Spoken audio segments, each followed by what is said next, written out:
We traveled to a place in Discovery Bay to meet with a very young man, 13 years of age, who is making a difference in his community. We traveled to meet with Kelvin Peart, the young teacher who transformed an old bar into a classroom because the children within his community were not able to access classes virtually because they just did not have the technological devices. And so today we talk with Kelvin Peart right here on the Design to Inspire. We continue to motivate, inspire, and encourage as we change lives. Stay with us as we take our journey to Kelvin Peart, the young teacher in Discovery Bay, Jamaica.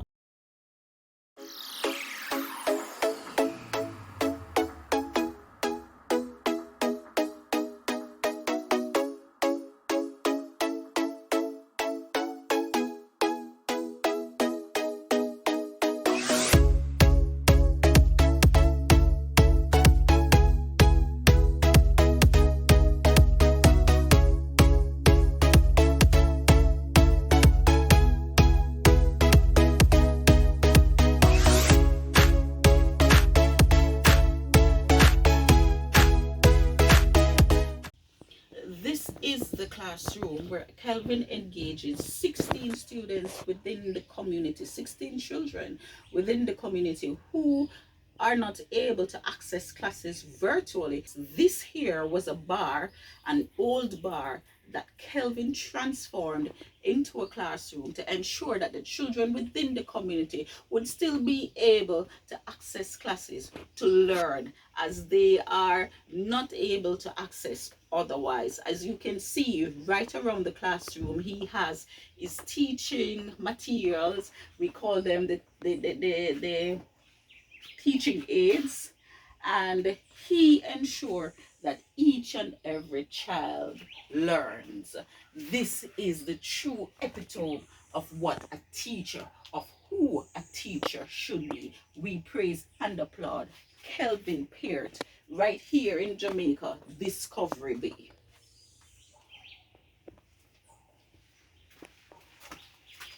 Welcome to Design to Inspire with your girl, Charlene Clark Cura.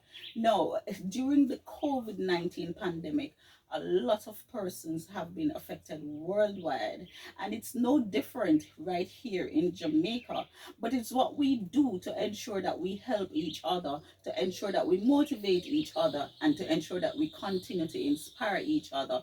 Hope is never lost, even though some of us thought that hope was never at the end of this road.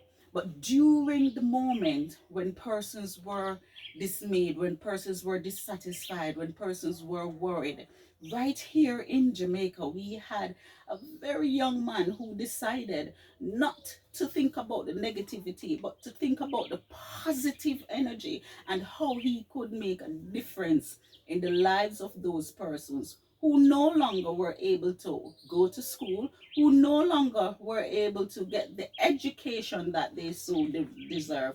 He himself was out of school and in a very selfless way decided to engage and motivate others who were less fortunate than he was. Today I speak with Kelvin Peart right here in Jamaica, Discovery Bay, a young 14-year-old who decided to become a teacher. COVID-19 made him a teacher to engage children who were not able to attend school. So welcome, Kelvin. How are you today, sir? I'm good. Very good. I know you're a little bit nervous, but that is okay. That is okay. Even teachers get nervous sometimes, right? Yes, miss. Right. So, Calvin, how old are you? 14. Tell me, a 14-year-old deciding to help his community by engaging the younger persons in studies, what made you make that decision? Uh, it all started with my godfather. He Mm-hmm. saw me teaching my baby brother. And he said to me that from I was going to BSc school, he knew that I was bright. Mm-hmm. So he wanted me to teach the kids because from Corona came, they weren't getting access to their online classes. Mm-hmm. So he spoke to the parents and they weren't interested in it. Mm-hmm. So one Sunday I went to my aunt's house and she said to me that she heard that I was going to teach kids in the community. I said yes, but no one is interested.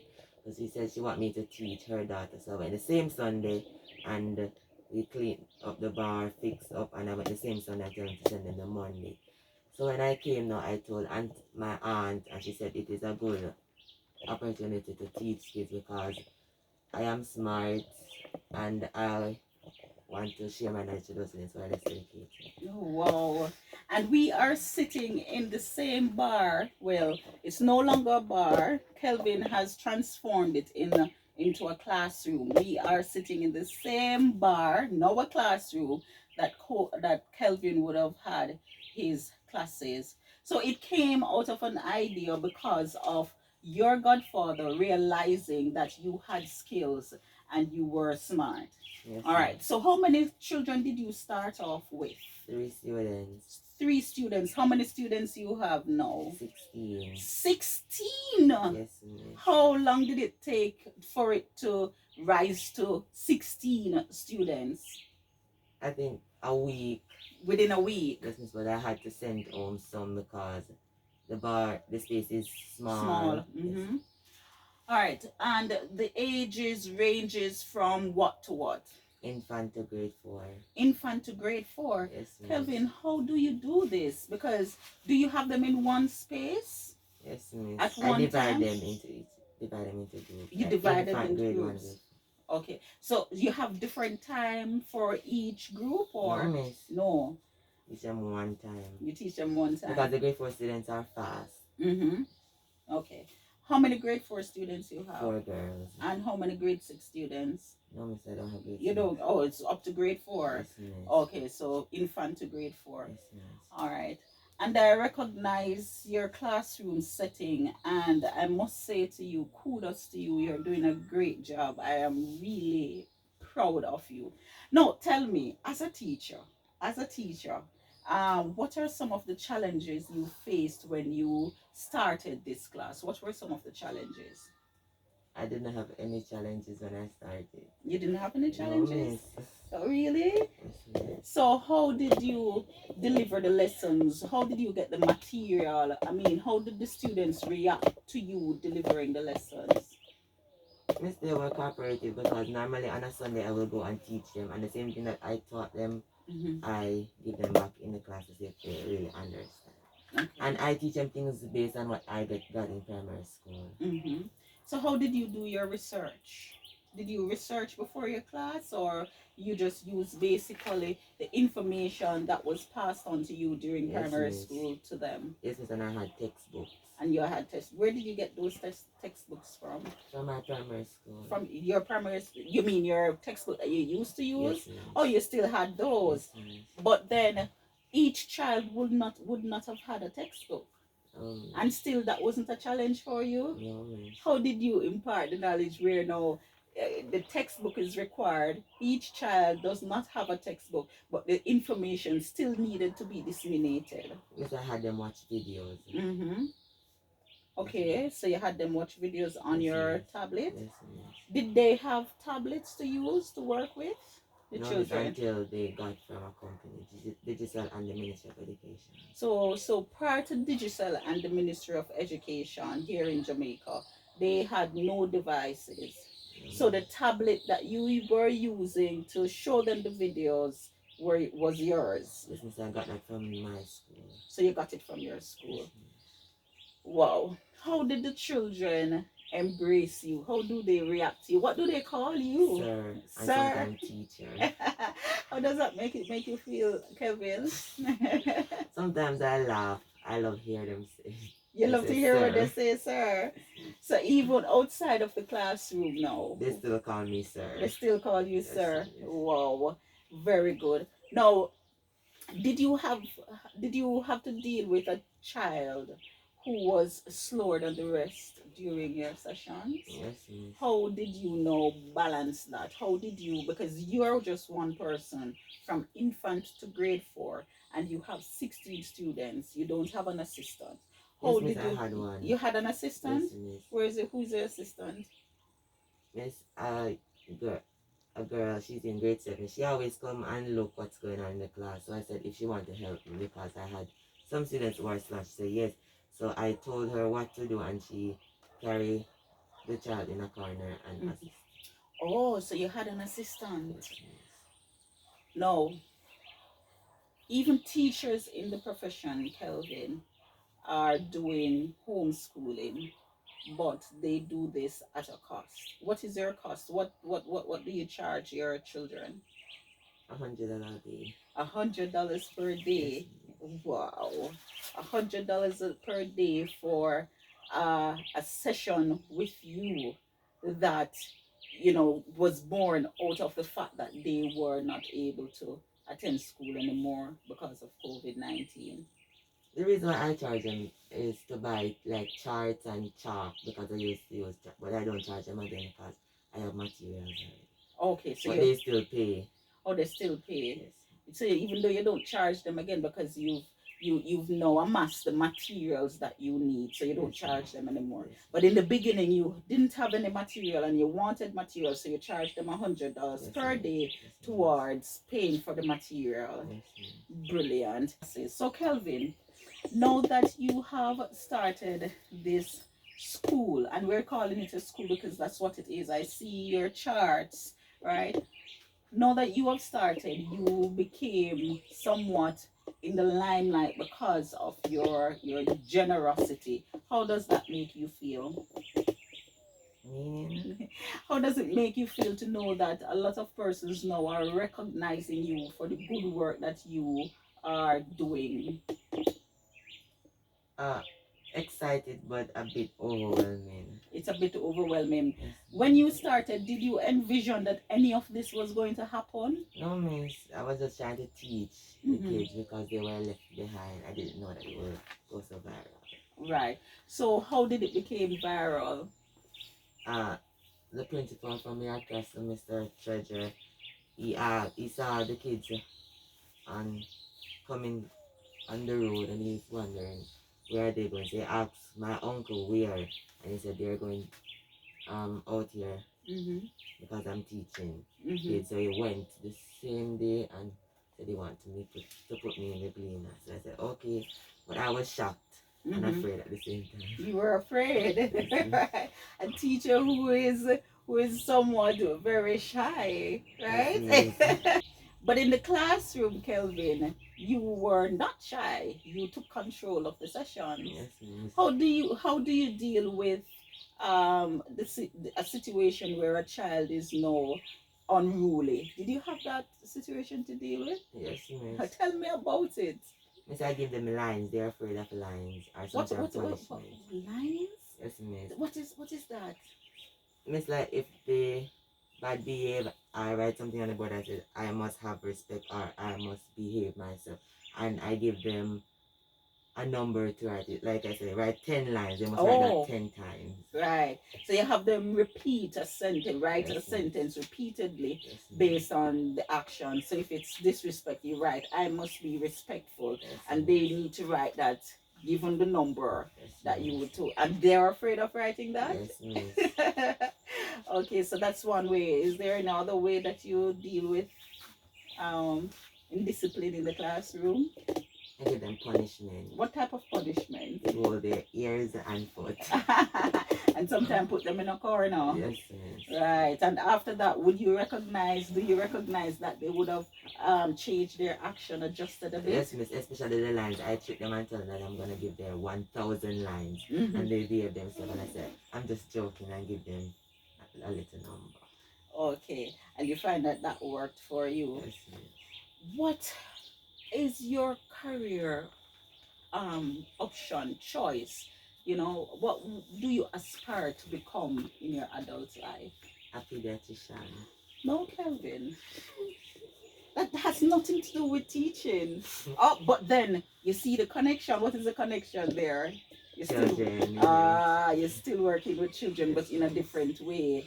So from teacher to pediatrician. So your teaching job right now, and I am calling it a job, right? I am. right? So your teaching duties right now will end when school reopens, or will you continue? We're gonna this we're gonna put a container here for homework center. So I'm Yeah. gonna still help the kids to do their homework Oh, so you're going to transform this bar into right, a into homework a center. homework center. So you're still going to continue with engaging Yes, the children miss. and all right, in terms of assisting them with their homework. Yes, miss. All right. If there was one thing that you would want to do differently where you cannot do now because you're so restricted, what would that thing be? I'm not really sure. You're not sure. Um, You're not sure. You're comfortable with what you're doing here with the kids right now. All right. What would make it the experience for the children a better experience for them? I know that since your work has been highlighted, you'd have gotten some tablets for the children. And each of them would have gotten tablets, and that was from Digicel in Jamaica. I know that you. What else did you get for the kids? So since Kelvin started his project here in Discover Bay, and the children, all 16 children, the no, miss. 16, 12. all 12. Because the grade first is at school. Okay, so all 12 children who previously did not have the device to go online were provided devices by Digicel. What else did you get to for the kids? I got books, Mhm. pencils, and bags, and Mhm. chairs. And chairs. So, is there anything else that would be needed to help with the whole teaching experience for the children and for yourself as well? Because I noticed you are talking about the kids and nothing about Kelvin. Kelvin is okay, right? What does Kelvin need in order to ensure that the experience for him and his children is much better? A projector. You need a projector. Yes, All miss. right, so we're going to ask for a projector for Kelvin so that it will assist in him delivering his tutoring to his children. All right, Kelvin, final thoughts. We have persons, and I say persons, no, I'm not talking about kids, I'm talking about adults who believe that when you are faced with challenging time, you should give up. And this is a challenging time for not just the children, but for adults alike. But you're a child, and instead of giving up, throwing in the towel, you decided to do something about it. What would you say to an adult who believes that life end because of this challenge of COVID-19? Because you did not let it deter you. You decided to make something good from it. Does challenges end your life? No, miss. What does it do for you? What can I say now? Mm, it don't stop me. When challenges come, I always trying to find a way to push it away. And deal with it. Yes. Right. Kelvin, you're a true inspiration. I want to speak with two of your children. Yes, at 14, you have 16 kids in a classroom. Oh, but before I speak with those children, COVID-19 protocol, how do you maintain that? I ensure that they wear their mask. Mm-hmm. I got a chart about washing hands. Mm-hmm. I got alcohol and sanitizer to spray their hands. Okay, so you're provided with alcohol and Yes, sanitizer. And do you have a wash stand outside so the yes, children miss. wash their hands before they come in the Yes, classroom? miss. Why is it important for them to observe the COVID-19 protocol though? For you as a teacher, why do you think this is important? To not carry diseases. Mm-hmm. Okay. All right, Kelvin. What are some of the subjects that you teach? I teach mathematics, Mm-hmm. language arts, integrated studies, and social studies. Brilliant. And how do you test them? How often do you test your children? like a week. Within a week, just to ensure that they are understanding the material. And when I give them topics and I went through some examples, I ask them if they understand, and they say yes, but I write some more and they go and call them up to do it. To see if they Okay, really to see if they understand. really understand. Kelvin, you're a true inspiration. You, a child yourself who decided to assist your community in a selfless way. You are a beacon of light, and we want to encourage you to continue on this path because your future is bright. I also want to take the opportunity to thank you because 16 children who would have been at home, not being able to get into class virtually because they don't have the devices, are now with tablets, and also a teacher who selflessly give of himself to ensure that they continue to learn. Listeners, we're asking for a projector for Kelvin, so you can reach out to me at 1-876-367-0127 and let us make it happen for Kelvin while he makes it happen for the children that he engaged. Thank you so very much, Kelvin, for giving me the opportunity to speak with you. I truly appreciate you. All right, continue with the good work that you're doing. All right. Hi, good morning. Good morning. How are you doing this morning? Fine. All right. What is your name? Jamal Williams. You have to talk loud to the camera. Jamal Williams. And what is your name? Gabriel Smith. Peter Gabriel Smith. Who is your teacher? Kelvin Peart. Okay. And what does he teach you?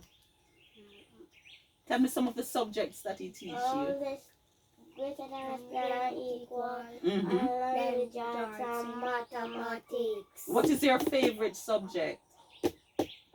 My favorite subject is greater than or equal. Okay, so your favorite subject is greater than and lesser than an equal sign. So that would be mathematics. What is your favorite subject? Mathematics is your favorite subject too? How is your teacher? Is he a good teacher? Yes. Do you give him trouble sometimes? Yes. You give him trouble sometimes? Yeah. And when you give him trouble, what does he do? Really? He reprimands you. So you must stop giving him trouble, right? I heard that you got tablets now. You're able to go online for classes now. Yes. You got your tablet from Yes. Digicel? You got your tablet from Digicel? Yes. Did you thank your teacher for that? Yes. Okay. So you go on cartoon channels on your tablet too? Yes. You see, you go on cartoon channels? For the ABC and when we start this. Oh, ABC. Okay, all right. Accountancy. And counting as well. All right. Thank you so very much. And when do you come back to class with your teacher, Mr. Peart, Kelvin Peart? Monday? Monday is school again for you? Yeah, and Tuesday, Wednesday, Thursday, Friday. Tuesday, Wednesday, Thursday, and Friday as well. All right. So you must behave yourself in class, continue to do well in class. And since mathematics is your favorite subject, it means that you're bright children. What do you want to become when you grow up? A nurse. You want to become a nurse? Why? Why? You don't know why? What do you want to become when you grow up? A soldier? Why? Oh, you want to become a soldier because you want to be a soldier. All right, so I'm going to look out for the soldier and I'm going to look out for the nurse. So I'm here with Kelvin's dad, just to get get an understanding of the type of child he was growing up and how he became a teacher at 14. Mr. Peart, welcome to Design to Inspire. Tell me a little bit about Kelvin and how did you envision him doing something like this? He's a real philanthropist. Tell me a little bit about your son. When Kelvin is growing up, Kelvin do not like to play with anyone else but himself. Okay. Book or TV. Mm-hmm. And so he grew up in that way, so we try to keep him that way so that kids don't stray or keep no bad company and stuff like that. Right. So when he Salatis was going on, good in infant school first. Every year he come first. Go to kid primary first, second, first. Mm-hmm. Then he get top boy at that school when he was graduating. Wow. And he passed for Fremco High. Right. So Right. I Fremco High first year was first. Mm-hmm. So I know that he was going on good in Right. schools. So I have to just keep him that. Sometimes there is, when there's no work, me and my wife, we raise chicken to send him to school. So we don't want him to stop from school. So we raise chicken sometimes, chicken money mash up by sending him to school. So we just keep it that way and make sure you're up on the right track. Keep him teaching what is wrong from right. Mm-hmm. So when I hear that my best friend that is his godfather, he was thinking about teaching Kelvin to teach kids in the community. Right. But it wouldn't be here. It would be around of his plaza. Mm-hmm. But I think they was thinking about give Kevin $500 a week each parent, because he can buy his chalk and pen and so on. But for the parents saying, you got the money now, nobody not interested again. Right. So I saw him one Sunday clean up this old bar here and I said, what you doing down here, sir? So I want to start class in the morning. So I said, alright, jump around and get some zinc and stuff and fix up and get him and start with cheap kids in the morning, Monday morning. So and then he just kids from Marlborough want to come and no space for them. No space. So I get limited for 10, 12. So I keep 12 of them in here. Brilliant. He's going on good. He's going on good. How does it make you feel as a father? You're 14-year-old, you know, being Actually- this responsible. Actually, he's not full 14 as yet. He's not 14 as yet. October the 4th, he's 14. Oh, he's 14 in October. Yes, So yes. he's 13. 13 plus. Yes, so, How does that make you feel as a dad? you know, I get 3 kids. And Kelvin is the only one that birthed me. So he make me feel like I'm a king. Right, like it did the right yes, thing. Yes. Right. And so it is very important for parents to play that important role Yes, in the child's life. Right. And fathers and mothers sometimes do not leave responsibility on one side. You should put in everything and make everything straighten up. Right. Like my wife is a stepmother, you know, Right. and she have him from when I was 4 years old.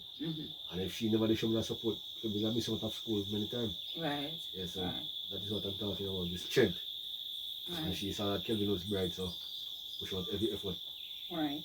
I spoke with Kelvin, and of course, he's very selfless. I did ask him what he would need, you know, to make the experience for himself as a teacher and the children a much better experience. And he asked for a projector.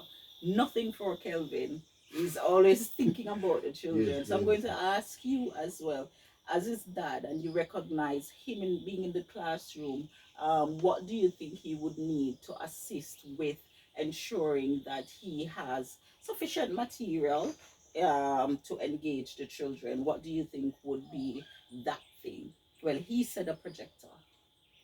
For me, the first thing I would need for the structure too. The structure, the foundation. The foundation, yes. Mhm. Maybe some more chairs. We need some more chairs, because you gotta make it bigger. So Right. we need some more chairs and stuff like those. I don't really. And we are thinking about a container for this year. Right. So you're going to be getting so that when school open back, we use it for homework center. for homework center. Yes. All right.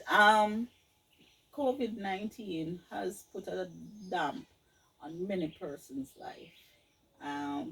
Well, your son said it didn't affect him very much, right? For him, during this moment of a pandemic happening where it's taking children out of school and children are falling at the wayside because they are not able to access school virtually. As a father, what would you say to parents who are going through a very low moment in their life now, as they are not able to facilitate the learning experience for their children because of the situation within the homes?